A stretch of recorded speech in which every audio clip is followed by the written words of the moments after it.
পুঁটির মাছ আর পেঁয়াজ রসুন মানে এগুলো দিয়ে কাঁচামরিচ শুকনো মরিচ দিয়ে ভর্তা করবো। আজকে ভর্তা হবে। আর এই যে এদিকে পেঁয়াজ কেটে রেখেছি, আর এই তো এই যে মাছ, এই মাছ দিয়ে পেঁয়াজ দিয়ে ভুনা করবো। তো কাঁচামরিচ নাই, আমি আজকে আমার কাছ থেকে কয়েকটা কাঁচামরিচ নিয়ে এসে ভর্তা করবো।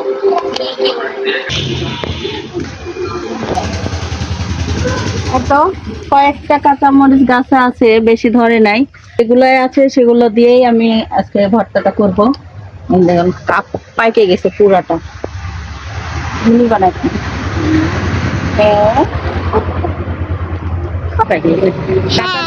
কড়াই পাইলাম আর শুকনা মরিচ দিবার সাথে, তাহলে ভর্তা হয়ে যাবে। ছেলের ভিডিও করছে।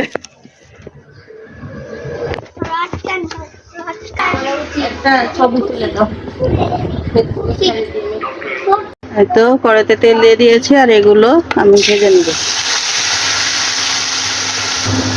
যে হলুদ লবণ দিয়ে দিয়েছি আগে, আর হলুদটা এখন দিচ্ছি,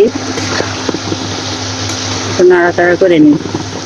আর এমনই কপাল, ঘরের ভিতরে আমাকে রান্না করতে হচ্ছে জানেন, কারণ তো ওই বোর্ডটা নষ্ট হয়ে গেছে। এখন ঘর ছাড়া তো উপায় নাই, কারণ এই চুলার আবার তারটা এত ছোট, কোথাও আমি লাগাতেও পারছি না। এটা ভাজা হয়ে গেছে, এখন নামাই নিব, আর ঠান্ডা করার পরে ভর্তাটা করে নিব, পাটাতে বাইটে ভর্তা করব। এই যে বাটিতে ঢেলে নিচ্ছি।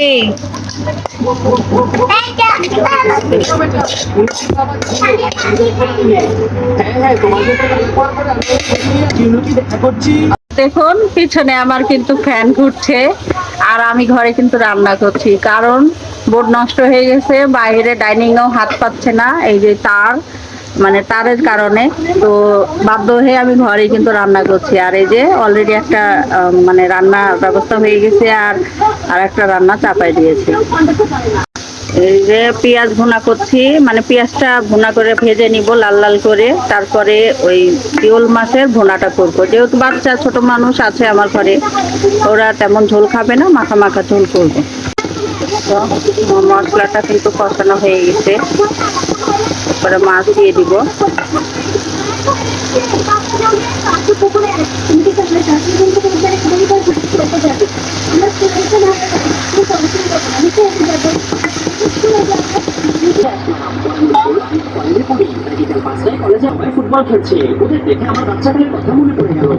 এদিকে ভাত রান্না হয়ে গেছে, তরকারিতে বলে হয়ে যাবে।